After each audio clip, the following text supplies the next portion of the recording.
con las queridas periodistas Jessica Cermeño, Luisa Cantú.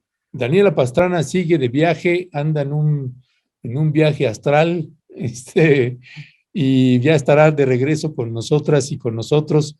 Por lo pronto, pues ya se encuentra aquí Jessica Cermeño y Luisa Cantú, a quienes les damos la más cordial bienvenida y una disculpa, por favor, por el retraso para la entrada acá a la mesa. Buenos días. Hola, buenos días. Buen día a todos, ¿qué tal? Querida Luisa, Jessy, muy buenos días, ¿cómo están? ¿Listas? Sí, a mí me dio tiempo de leer el tema que propuso Jess, que no traía en el radar y está bastante bueno, así que no se preocupen, fueron minutos bien usados. Qué bueno. Pues Jessica, pues a propósito de este caso que nos propusiste y que pues, nos permitió además a Luisa, a Violeta y a mí, pues empezar a buscar información porque ciertamente no lo teníamos en el radar y titulamos La inexplicable muerte de la soldado Ana Fernanda Basaldúa en la base militar de Fort Wood, ahí en Texas. Y que pues esta mujer que es michoacana o que era michoacana y que perdió la vida allá. Cuéntanos, Jessica Cermeño, sobre este caso. Sí, la verdad es que es una situación terrible que ya Estados Unidos vivió en 2020 con el caso de Vanessa Guillén, que quizá recuerden más.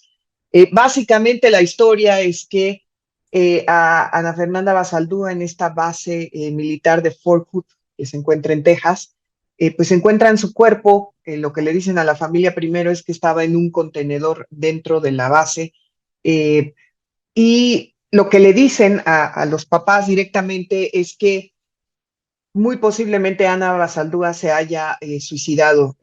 La primera, por supuesto, reacción de la familia es de incredulidad, y después que los medios de comunicación buscan a su mamá, lo que ella contesta es que ya había hablado directamente con su hija sobre casos de acoso de algunos elementos del ejército estadounidense que la acosaban. Incluso hay una declaración muy terrible de su madre donde ella dice que su hija le dijo: mamá, ¿por qué me hiciste tan bonita?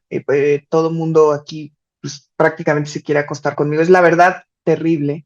¿Y por qué digo que es más preocupante de lo que parece? No solamente por el caso de Vanessa Guillén, que si lo recordamos un poco, ella desaparece en abril de 2020 y su cuerpo es encontrado en julio, cerca también de la base de Fort Hood. Ojo, las dos eran miembros del ejército estadounidense, ambas con ascendencia mexicana. En el caso, como bien decías, Ernesto, Ana, ella nació en Tacámbaro, después se fue a Estados Unidos, y las dos, digamos, habían hablado con sus familiares sobre personas que las estaban acosando ahí directamente. Ustedes saben cómo son las cadenas de mando en este tipo de instituciones y ustedes saben cómo se trata en general los temas de violaciones a derechos humanos de cualquier tipo dentro de las instituciones militares con total opacidad, y el ejército estadounidense no es la excepción.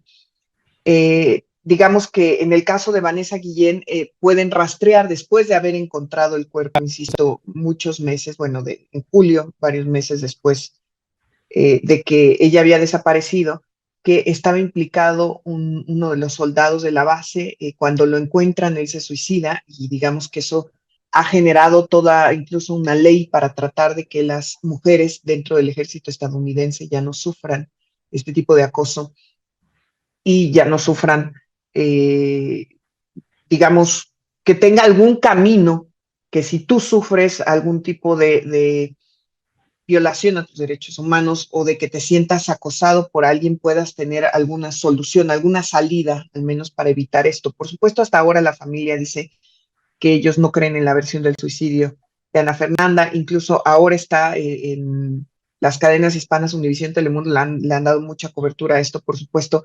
En este momento su madre, Alejandra, se encuentra aquí en la Ciudad de México, porque tenía que hablar, obviamente necesita una visa humanitaria para ir a ver a su hija. Por supuesto, está ya en marcha la investigación. Su padre vive en California. Lo último que se dijo es que quizá digamos, todos los servicios fúnebres de Ana Fernanda los iban a hacer en California, donde se encuentra su papá y donde ella también tenía lazos. Pero no quería dejar yo pasar este tema que me parece terrible y que recordaba yo por lo menos un par de casos de historias dentro también del ejército mexicano que no han llegado en realidad a la luz porque son muchas las víctimas que han decidido que no sea así, pero que también existen casos de este tipo de acoso hacia las mujeres entre pues elementos del ejército mexicano. Yo no, por supuesto, no se trata de generalizar, pero lo que veo es que hay que tener muy claro la situación de las mujeres en el ejército estadounidense, en el ejército mexicano, en cualquier ejército. Este caso me parece a mí terrible, de verdad, por la manera, además, la mamá, ahí está una foto de ella. Su mamá se sentía muy culpable por haberla dejado ir a Estados Unidos a que muriera hacia allá, la verdad, y que sea algo que ya no soportan las mujeres, que se lo comentan a sus familiares y que aún así en realidad dentro de la institución no hay nada por hacer. Ahorita en este momento, por lo menos según la base de Fort Hood, no hay hasta ahorita ningún sospechoso de la muerte porque, insisto, ellos están tratando de, por lo menos, obviamente está la investigación, pero la primera reacción que le dieron a la familia es que se trataba de un suicidio, ¿no? Y creo que esto debe llevarnos a reflexionar, insisto, sobre la secrecía que existe en los ejércitos, en este caso en el ejército estadounidense, pero también en el mexicano, y sobre cómo se tratan estos temas, que si de por sí es difícil en las instituciones civiles, en las empresas, ver los casos de acoso, en el ejército las mujeres se sienten tan acorraladas, ya sea que las asesinen, como en el caso de Vanessa, o dando por bueno, ¿no? El primer testimonio que le dan a la familia de Ana Basaldúa, que existe un suicidio de por medio, ¿no? Me parece terrible. Muchas gracias, Jessy. Gracias en verdad porque nos pusiste este tema. Yo, por ejemplo, no estaba enterada de este caso, tampoco del de Vanessa, no lo había leído, así es que muchísimas gracias que nos compartes este tema de gran importancia. Y justo, Luisa, esta situación que se está viviendo en el ejército, que bueno, se vive en otros lados esta situación de acoso sexual, pero bueno, aquí adquiere una particularidad justo porque además es el Estado, es el ejército de los Estados Unidos, ¿no? O sea, es uno de los ejércitos más, o el más poderoso del mundo. Entonces eso adquiere otra particularidad. Y bueno, esta parte que decimos es la muerte de ellas por acoso sexual, dos latinas, Ana y Vanessa, pues ambas terminan muertas y la respuesta que dan del caso de Ana, que yo te quisiera pedir ahí tu opinión, es esto de se suicidó, ¿no? O sea que esto también ya lo hemos escuchado en otras historias de acoso sexual, digo aquí nada más que es el ejército de los Estados Unidos, por eso adquiere esta particularidad. ¿Qué decir sobre esto, querida Luisa? Gracias, Violeta. Sí, creo que esas son, digamos, las primeras preguntas que yo me hice también, o las primeras cosas en las que reparé ahora que lo proponía Jessica. Creo que sí ha habido, digamos, una conversación sobre salud mental y afectaciones, digamos, a los propios cuerpos militares en general en Estados Unidos, que inevitablemente por la cercanía y por Hollywood, ¿no? Llega, digamos, a este lado de la frontera, pero pocas veces con estas intersecciones. No es lo mismo hablar de salud mental que de salud mental femenina, que de salud mental femenina latina, ¿no? En estos cuerpos del ejército. Y sí creo que desagregar esos datos es importante por casos como estos dos que nos pone hoy Jessica y que ahora retomamos en la mesa. El último, digamos, informe anual sobre prevención del acoso sexual del Departamento de la Defensa decía que 8% de las mujeres experimentaron contacto no querido o no consensado sexualmente en el 2021, ¿no? 8% es una cifra bastante alta, pero creo que debe estar lejos de la realidad por esto que dice Jessica de la cadena de mando. Si lo preguntan al revés, otra de las preguntas es si confías en la cadena de mando y en que tus superiores te van a tratar con respeto y dignidad.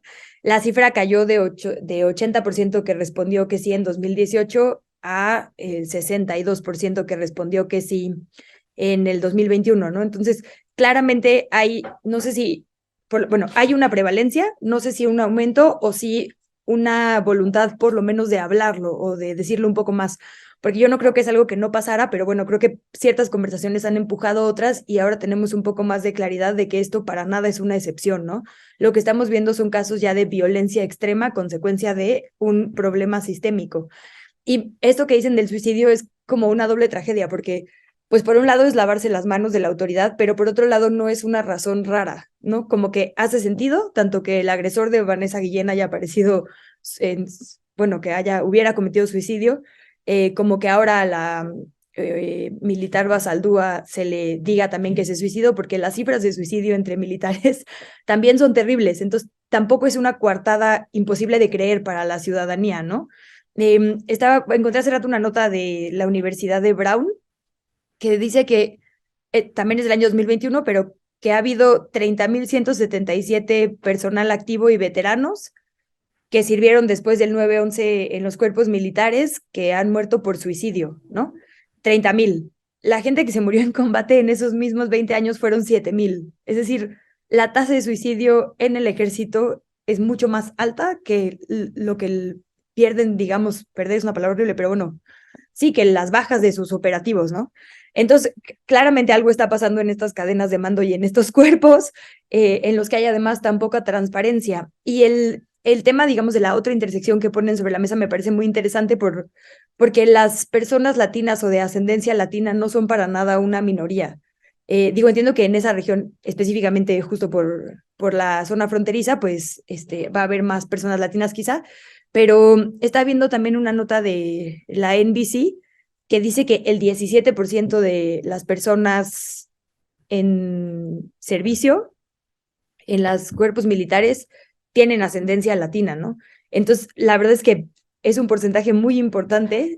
Otro porcentaje importante son mujeres que tienen esta como doble vulnerabilidad en un país que tiene pues estas dos violencias extras contra ellas, ¿no? O sea, si de por sí pasan estas violencias en el ejército, tener estas intersecciones para ellas es más riesgo. Entonces, me parece muy valioso analizarlo desde este ángulo, digamos, específico, porque efectivamente, si no se exige desde afuera transparencia, pues también se les deja, digamos, vulnerables a que lo que pase en la militar se resuelve en la militar. Aquí en México es terrible porque, de hecho, entiendo que así es la ley marcial, ¿no? O sea, sus propios tribunales, sus propios procesos, ¿no? Y pues claro, a muchos hombres se les protege, lo acabamos de ver con el general Cienfuegos, y de hecho si hay chance, al ratito podemos hablar un poco de eso en la relación binacional con Estados Unidos, pero a las mujeres no, ¿no? Rarísima vez se les protege a las mujeres del ejército, se les exalta, entonces creo que es una conversación muy pertinente, sobre todo teniendo un país como es México, con tantas personas de los cuerpos militares desplegadas a merced de sus jefes, en opacidad total. Pues sí, pues muchas gracias, mi querida Luisa, y gracias, Jessica, por colocar el tema. Y sí, sabemos que además da para mucho. Vamos a ver si podemos dedicarle de pronto algún programa a este tema, porque creo que hay varios ángulos que tendría que abordarse. Por lo pronto, le tomaría la palabra a Luisa a propósito de abordar pues el tema de esta relación México-Estados Unidos, el general Cienfuegos y informe del Departamento de los Estados Unidos. Vaya declaraciones del presidente Andrés Manuel López Obrador, y Anthony Blinken ya sacó también la espada y ya están ahí haciendo algún tipo de respuestas. Tenemos preparado un video de la intervención del presidente López Obrador, donde coloca precisamente este tema de manera ya pues mucho más dura. El presidente Andrés Manuel López Obrador le terminó de cabrear ya este informe del Departamento de Estado. Estamos acostumbrados a ese informe, pero pues esta administración no, y me parece además que hay varios ángulos que vale la pena analizar, también diciéndole a Estados Unidos, pues está bien, pero pues espejito, espejito, vamos a ver de qué trata esto. Así que hay varios ángulos, cosas que me parece que nunca habíamos visto en nuestro país, de un presidente frente a un gobierno como el de los Estados Unidos. Así que luces y sombras por todos lados, vamos a ver y regresamos a comentar.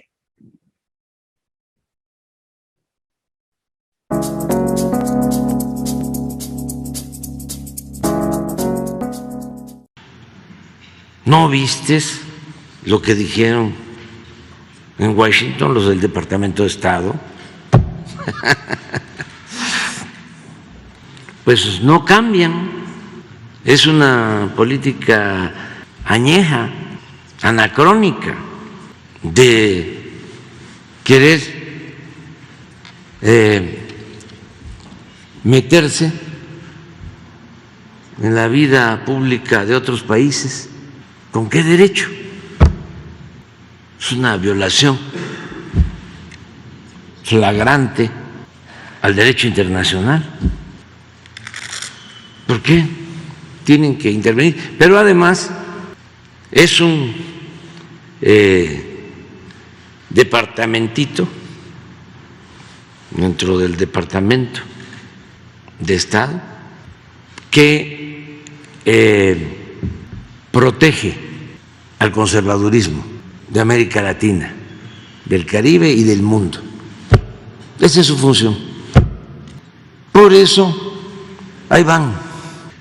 Y luego, si ustedes ven el informe del departamentito, del Departamento de Estado, es un bodrio.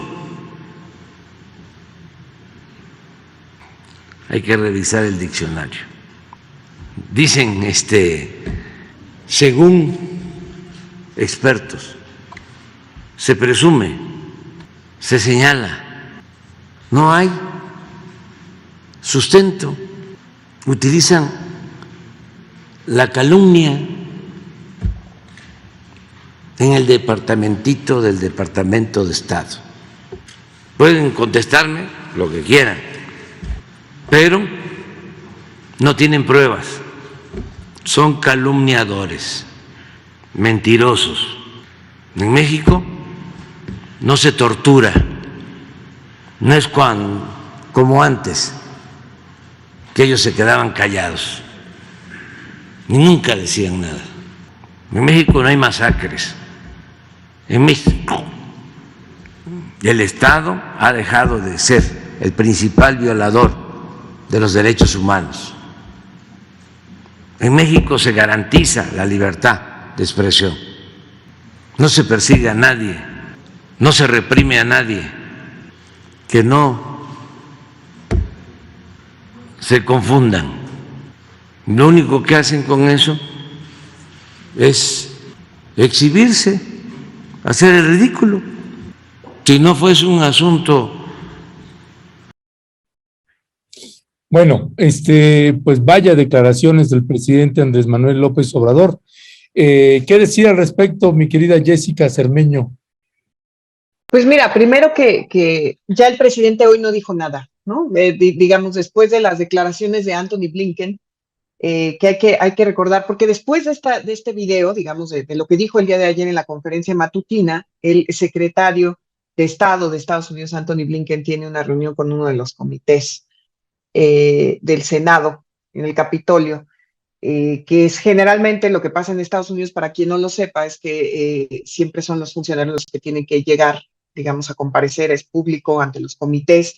Los senadores y integrantes de la Cámara Baja les pueden preguntar lo que sea y ellos tienen que responder. ¿Quién le estaba preguntando?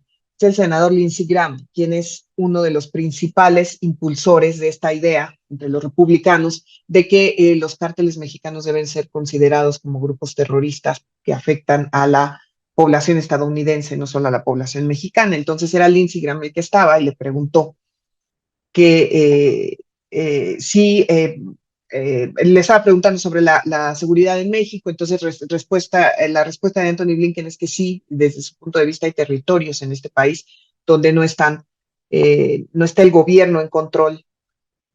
Incluso le pregunta que si estaría dispuesto el gobierno de Biden a apoyar esta idea de que los cárteles mexicanos se conviertan en narcoterroristas. Bueno, ahora dice William Barr que, en fin, es que han hablado muchos republicanos al respecto. Contesta Antony Blinken que pues sí podría considerarse, ¿no? Después de que prácticamente el gobierno de Joe Biden le ha prometido al presidente Andrés Manuel López Obrador que esta no es una iniciativa de ellos.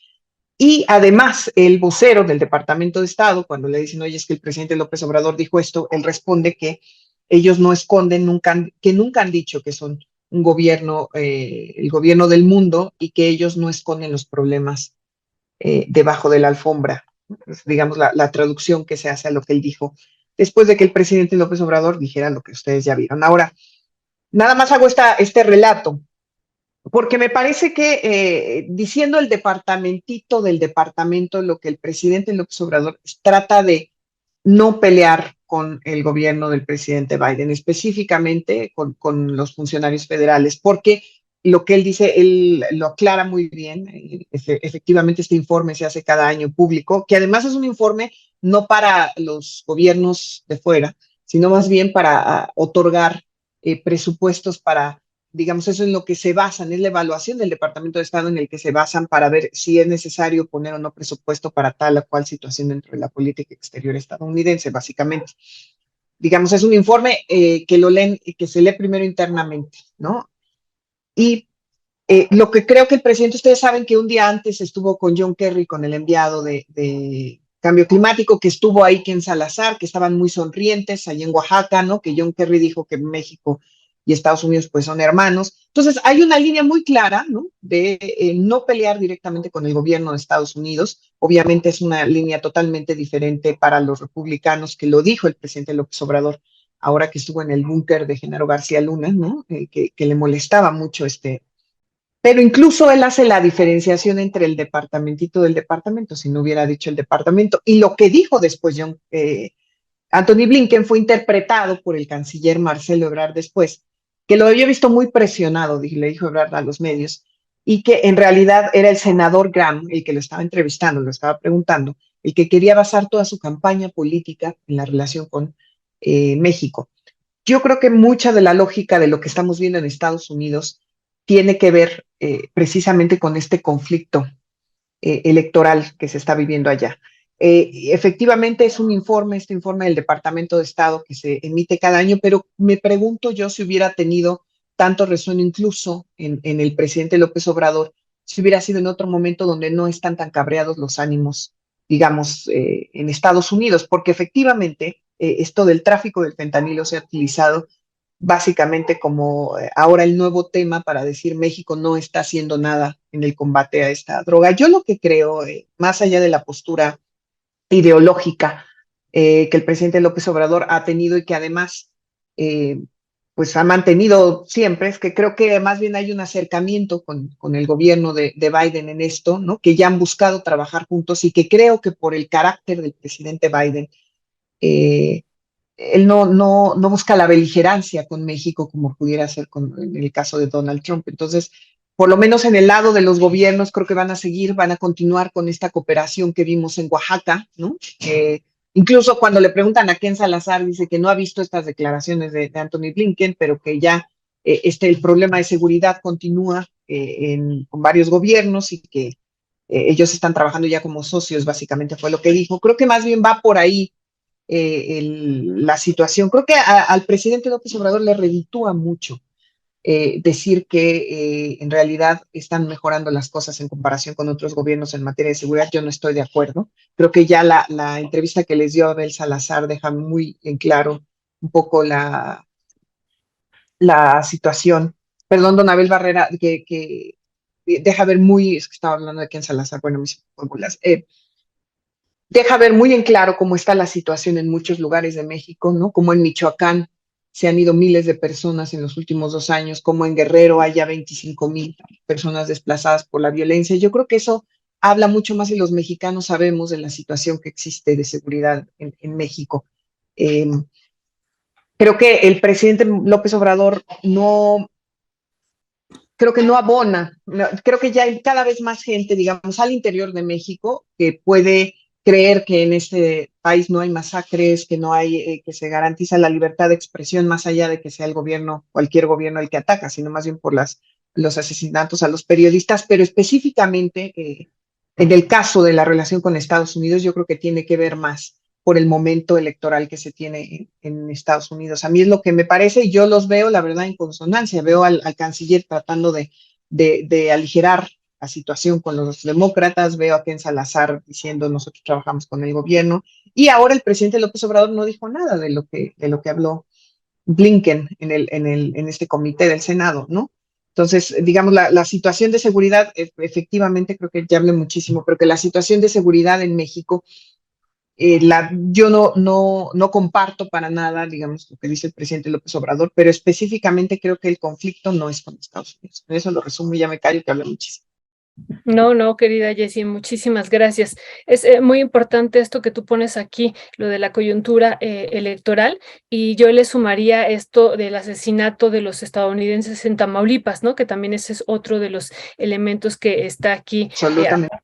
Ajá, aparte de esto que tú dijiste muy bien, esta coyuntura electoral y bueno, pues todo el mundo ahí aprovechando también este contexto, porque justo, ¿no? Cada año, como tú muy bien lo mencionas, se hace este informe de derechos humanos que por parte del Departamento de Estado y ahora adquiere otra relevancia por esta coyuntura y por el asesinato de estos estadounidenses en Tamaulipas.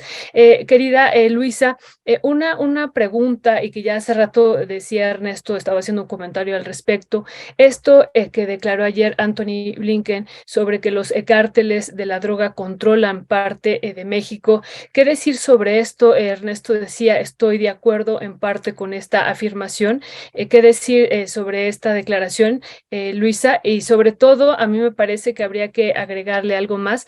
Aquí también, pues, está dada en este contexto también del discurso, ¿no? Digo, no lo vamos a discutir ahorita, pero del presidente el día sábado de que no vamos a permitir pues que intervengan los estadounidenses, ¿no? Que no somos una colonia, no somos un protectorado, y me parece que también podría ir por ahí esta discusión, ¿no? De quién decide sobre el territorio de México. ¿Qué decir sobre esto, querida Luisa?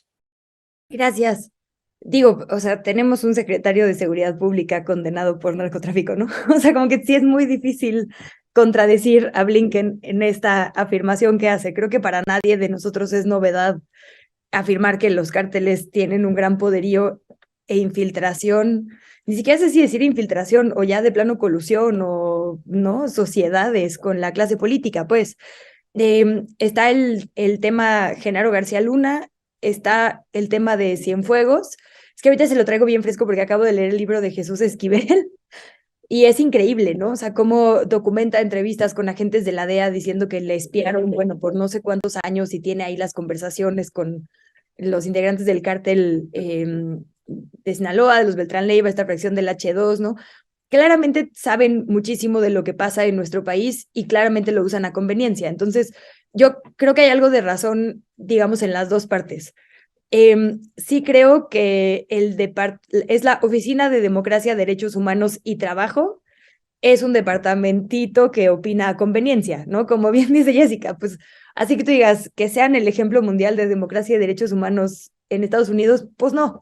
Y que elaboren este tipo de informes para dedicar presupuesto a política exterior, o sea, no puede excluir visiones políticas o proyectos políticos de las administraciones, ¿no? Sabemos que, o sea, digo, ahora se acaban de cumplir 20 años de la guerra en Irak y nunca se encontró nada de lo que prometieron que iban a encontrar de armas de destrucción masiva, pero sí encontraron ellos muchas otras cosas a costa de vidas humanas, ¿no? En nombre de la democracia y de los derechos humanos. Entiendo por qué el presidente diría, pues claro que nos da miedo que estén haciendo informes sobre México. Claro que es importante hablar de soberanía. Yo le doy también al presidente que sí creo que el Estado, pensándolo como el poder ejecutivo, es decir, la presidencia y la Segov, no son ya el mayor perpetrador de violaciones de derechos humanos. O sea, sí creo que no es la guerra fría, la guerra sucia. Sí creo que no es un momento en el que el presidente ordene silenciar periodistas como en otros momentos. O sea, esa parte sí se la doy. Pero no creo que, o sea, nadie pueda pues contradecir que hay ejecuciones extrajudiciales, que hay desapariciones en nuestro país. Estoy viendo aquí tortura, condiciones terribles en las prisiones y centros de detención, ¿no? Creo que hay muchos puntos de este informe que tienen toda la razón, que efectivamente tal vez no son un problema exclusivo de este año ni de este sexenio, pero son situaciones que prevalecen en México. Entonces yo, como que mi opinión creo que sería que no son excluyentes. Creo que hay mucha verdad en este informe, pero también creo que el presidente tiene algo de verdad en decir que el informe se puede usar políticamente y tal vez sea parte de su intención. Efectivamente resuena mucho más en un momento, como ya describían ahora, de tensión binacional por una parte por el momento electoral, digamos, de ese lado de la frontera, pero también sí creo que es verdad que cambió la discusión de drogas, digamos, mientras que por mucho tiempo, y lo vimos ahora que Donald Trump perdió la reelección, el tema de la frontera y México en realidad para nosotros suena muy fuerte que nos critiquen, digamos, de ese lado, pero electoralmente no era, digamos, la mayor preocupación de Estados Unidos ni del electorado estadounidense los temas que tienen que ver con México, ¿no? Eso creo que como que quedó demostrado cuando Trump insistió en hacerlo su campaña esta segunda vez y no jaló tanto. No es algo que sigan, digamos, ¿no? Ni cuando viene su presidente, ni cuando vienen sus figuras. Estos temas, digamos, de México rara vez tocan la prensa. Ahora efectivamente lo tocó con el tema de Tamaulipas, de Matamoros, pero bueno, creo que hay no sé cuántas decenas de reportes de ciudadanas y ciudadanos estadounidenses desaparecidos en México que no han tenido esa atención, ¿no? Entonces sí, claramente es como un momento específico en el que se juntaron varios factores. Y creo que otro muy importante es el crecimiento de preocupación en la opinión pública, específicamente del fentanilo, y que entonces la conversación hacia México se esté llevando al fentanilo específicamente, porque ahorita estaba viendo porcentajes de preocupación de las personas estadounidenses y así, inmigración tiene menos del 50%, lidiar con los pobres menos del 50%, sí, o sea, como coronavirus ya tiene el 26%, pero el que sí ha crecido mucho es la producción de drogas sintéticas y el consumo de drogas sintéticas, ¿no?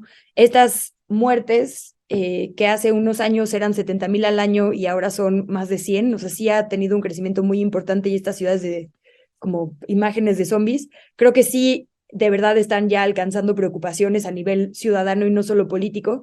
Y entonces cuando escuchan a sus políticos decir que es un tema que está directamente relacionado con México, pues ahora sí, digamos, creo que puede tomar una relevancia bien distinta.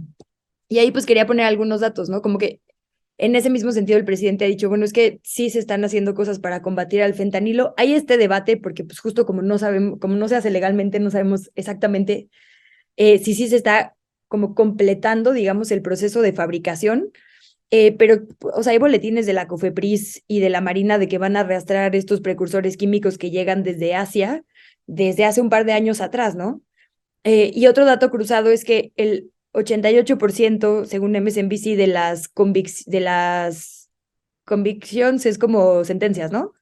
Por tráfico de fentanilo en la frontera son ciudadanos estadounidenses, no mexicanos. Entonces, la trazabilidad, digamos, sí nos da un poco la razón en ese sentido, que quizá México es un país donde se adicionan o donde pasan ciertos precursores, pero bueno, quien los está metiendo a Estados Unidos son propios ciudadanos estadounidenses y no se está hablando de cárteles o de rutas importantes de ese lado de la frontera. Entonces, creo que como que se revolvieron muchos temas en un momento de tensión, pero yo no lo desestimaría a que solo es un asunto electoral o politiquero, como dice el presidente. Sí creo que de verdad lo están usando porque ya vieron que sí es un tema que está creciendo preocupantemente en cifras, pues, o sea, irrefutable que hay más muertes y que hay más adicciones, pero también ya la ciudadanía lo está viendo en su día a día de una forma que antes no, ¿no? Y creo que eso sí va a ser un tema que va a seguir jugando. Lo de declarar a los cárteles mexicanos ¿cómo? De organizaciones terroristas, creo que no ha habido una sola administración que no lo haya hecho, ¿no? Si no me equivoco, se planteó con Trump, se planteó con los Bush, no sé si con Obama, quizá es el único que no lo tengo tan claro, pero, o sea, esa es Cada una... vez que pueden, los republicanos tratan de hacerlo. O sea, siempre, Sí, siempre. o sea, en su memoria esta de William Barr, el exfiscal de Estados Unidos, dice que para él era una prioridad, ¿no? En la discusión, digamos, binacional. Entonces, eso a mí no me asusta tanto, digamos, porque creo que es algo con lo que hemos lidiado muchas veces, como que para la ciudadanía los cárteles ya no son estas figuras como de Netflix del Chapo, sino, digamos, el fentanilo en su cara, ¿no? En sus calles, ahora sí, de una forma mucho más potente que otros momentos como el crack o como la marihuana, que ya es casi de broma en muchas calles por allá. O sea, el fentanilo sí, la potencia, digamos, y capacidad de destrucción, creo que es algo que sí no hay que desestimar, ¿no? Por más que se burlen de cuando el presidente dice que es por falta de abrazos, yo sí creo que hay que atender esa parte porque, o sí, no solo es la droga, ¿no? Sino o sea, las drogas, si las vemos desde un enfoque no criminalizador y no, pues cada quien usa sustancias por diferentes motivos. Y si no empezamos a plantear eso, como que la idea del entendimiento bicentenario era justo o sea, quitar el enfoque como que el tema de drogas solo era un tema de fuerza y hacerlo un tema de salud, de juventud. Y aunque eso ya está en papel, yo no lo veo tan implementado. No sé si ustedes sí. No, Ya. bueno, y nada más, yo quiero decir algo rápido, que en el caso del fentanilo, un poco de por lo que decía Luisa, de que ha crecido en el imaginario público en México la idea del fentanilo, también tiene que ver porque el gobierno mexicano, y ahí es donde se entiende la complejidad de la relación con Estados Unidos, si ustedes ven cualquiera de los informes que da el secretario de la Defensa Nacional de Seguridad, es importantísimo para él decir, en este momento hemos incautado tantas toneladas de no, o sea, y cuántos laboratorios, porque es lo que le ha pedido el gobierno estadounidense a México, que los ayude con este tráfico, ¿no? Entonces el gobierno mexicano ha puesto todos los días el tema en la agenda, también, no solamente los estadounidenses. Incluso ayer el propio canciller Ebrard, si ustedes ven sus declaraciones, resalta mucho que ya la Secretaría de la Defensa Nacional va a comprar, bueno, o ya adquirió más bien 200 y tantos nuevos equipos que no son intrusivos que va a poder poner en las aduanas. Y es porque el gobierno estadounidense les está pidiendo cooperación. Entonces también tiene que ver no solamente con el interés estadounidense, sino con el mexicano, de decir, nosotros estamos haciendo algo. El secretario de Marina también lo dijo, ya tenemos un laboratorio avalado por la COFEPRIS para ver todas estas, digamos, es un tema que es importante en la relación bilateral junto con la migración, ¿no? Pero quería resaltarlo, y que sí creo que es muy relevante que después de que Anthony Blinken dijera esto el día de ayer, porque otras veces el presidente responde sobre Estados Unidos sin que siquiera le den una pregunta. No se necesita, cuando el presidente López Obrador quiere decir algo, no necesita una pregunta de nadie para decirlo. Y en este caso, ¿no? Digamos, si hubiera seguido con esta idea del departamentito del departamento, pues obviamente hubiera criticado a Anthony Blinken, y más bien lo que veo desde el gobierno y desde la declaración de Ebrard de ayer es, lo estaban presionando, ¿no? O sea, es así de compleja la relación de Estados Unidos, y creo que este tema lo deja ver. Sí, pues vaya que sí es todo un tema. Me parece ahí que pues desde ambos lados tienen razón, ¿no? Hay elementos para decir, pues sí hay territorios que nos ha tocado ver en campo que están pues completamente controlados por algún cártel, en regiones del país, algunas de Tamaulipas o de Coahuila o de Michoacán, etcétera, y que el gobierno, una vez que ha pues integrado una Guardia Nacional más sólida y con una articulación más estrecha con el Ejército y la Marina, pues a lo mejor apuntan a que eso cambie en algún momento, ya veremos, pero pues de que hay ejecuciones extrajudiciales, pues las hay, y no se puede decir que no las hay. Y cuando el presidente dice no hay masacres, la gente se va con la idea de que está negando que hay masacres en el país. Y a lo que el presidente se refiere es que no hay masacres perpetradas por la autoridad, por el ejército, por la marina, y en eso pues tiene razón, esa parte sí cambió, pero no de manera total, porque sigue habiendo como la ejecución de estos 5 jóvenes allí en Nuevo Laredo, otras 7 personas que están desaparecidas también en Nuevo Laredo. Ayer desaparecieron 6 más en Ciudad Miguel Alemán, allí en Los Guerra. En fin, hay una situación bastante compleja. Lo que me parece también interesante, importante, porque no se había dado, es que, pues también, como bien señaló López Obrador, pues Estados Unidos, pues ¿con qué cara vienes tú a decirme y hablarme de derechos humanos? Pues, pienso en Guantánamo, ¿no? Por poner solo un ejemplo, y que tenemos ahí algunas imágenes de Guantánamo. Pues sí, ¿cómo vas a hablarme tú? ¿Por qué no incorporas pues estos casos de graves violaciones a derechos humanos perpetrada por tu gobierno? Nunca han estado en ninguno de los informes de derechos humanos del Departamento de Estado, ni los 34 países que ha bombardeado Estados Unidos a lo largo de su historia. Nunca han aparecido crímenes de lesa humanidad perpetrados por ese país.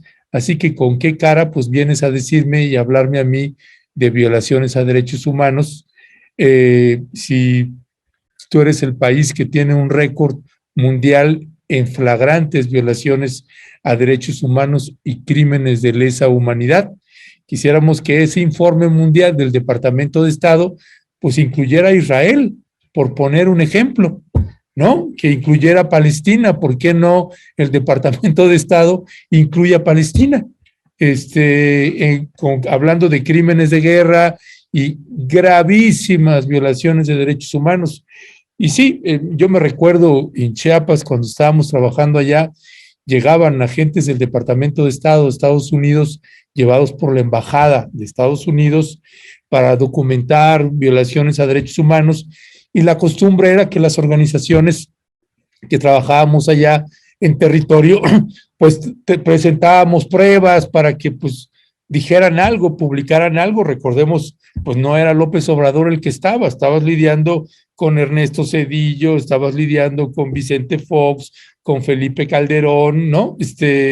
Pues claro que el contexto era otro, y dices, bueno, pues sí, mira, aquí están. Y luego llegaba, cuando no querían tocar el tema, decían, a ver, ustedes dicen que hay paramilitares, ¿qué pruebas tienen?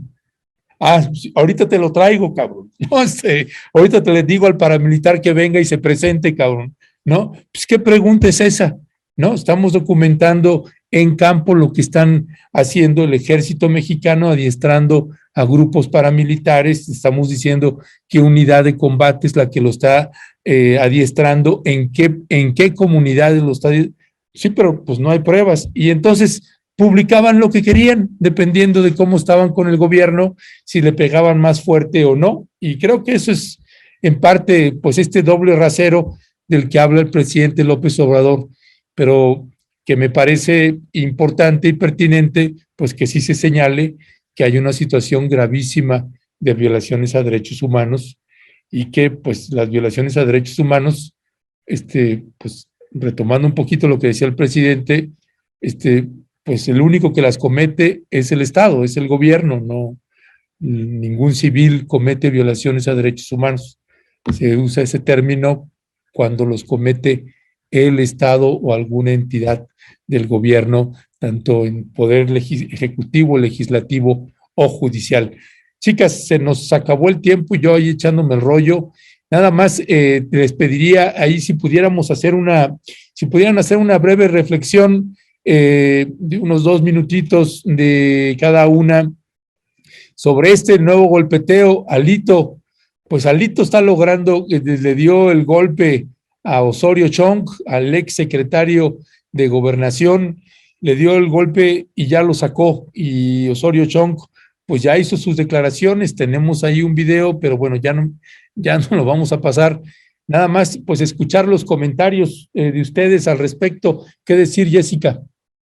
Bueno, yo lo digo rápido y después ya me voy porque me tengo que ir, pero pues que yo creí ya cuando se hizo esta super reunión entre ex dirigentes del PRI que Alito Moreno iba a terminar yéndose, y pues no se va, se queda, se afianza, ¿no? La verdad es que yo creo que él ya consolidó con su participación en la alianza con el PAN, con el PRD o lo que queda del PRD, pues como si él fuera, o lo es en realidad de facto, el que puede quitar, ¿no? A cualquier coordinador. Prácticamente quitó a lo que quedaba del PRI en contra suya, ¿no? Dice Osorio Chong que no se va del partido, pero yo sí creo que obviamente se ve muy debilitado esa parte crítica, digamos, a la dirigencia actual, ¿no? Y que más bien lo que se consolida es que Alito se va a quedar ahí, digamos, de manda más junto con su gente, en lo que queda, digamos, de su periodo, como él lo esperaba, ¿no? Y que incluso lo hizo más largo. Eso es lo que puedo decir, que a mí me asombra, ¿no? Digamos que creí que iba a terminar esa historia de distinta manera dentro del PRI, y que pues ahora vemos que en realidad Alito está más fuerte que nunca. Y ya me tengo que ir, amigos. Les mando un gran abrazo. Un abrazo, querida Jessie. Luisa. Ay, pues si yo pudiera contestar con el meme de ya déjalo, está muerto, lo haría. Está buenísimo. Es que, pues sí, o sea, digo, Añor quitó a Osorio Chong, pero pues no, o sea, el único mérito que le ha dado a Osorio Chong cualquiera de su bancada o de otras bancadas en la discusión en las últimas horas es que se alió con el PAN para bloquear a Morena, ¿no? No hay una iniciativa, no hay un discurso, o sea, como que la verdad, pues quitaste a uno para poner al otro, ¿no? Al que tiene en su historial haber recibido a Santiago Abascal de Vox en el Senado junto con el PAN y haber marchado en la marcha del INE junto a Elbester Gordillo. Entonces, digo, no sé, a mí, pues me parece que el PRI es un partido sumamente debilitado en todos los sentidos. La dirigencia de Alito ha sido catastrófica, pero siendo absolutamente justos, ya era una debacle que se venía desde el 97, ¿no? Que habían perdido poder en las dos cámaras, ahora les queda pelear ahí o negociar en gubernaturas que posiblemente también vayan a perder. En las cámaras, pues no existe, ¿no? O sea, que le quitaron a Chong una bancada de poquito más de 10 personas, me parece que son 13, para quedar en 12, quizá 9, si se siguen saliendo. No sé, o sea, creo que es un tema ya, la verdad, de morboso por los personajes que son, pero de fuerza, digamos, política, pues no figura nada. Y solo decir que claro que no son nada güeyes, no renuncian ni al partido ni a su escaño, porque todos tienen investigaciones, ¿no?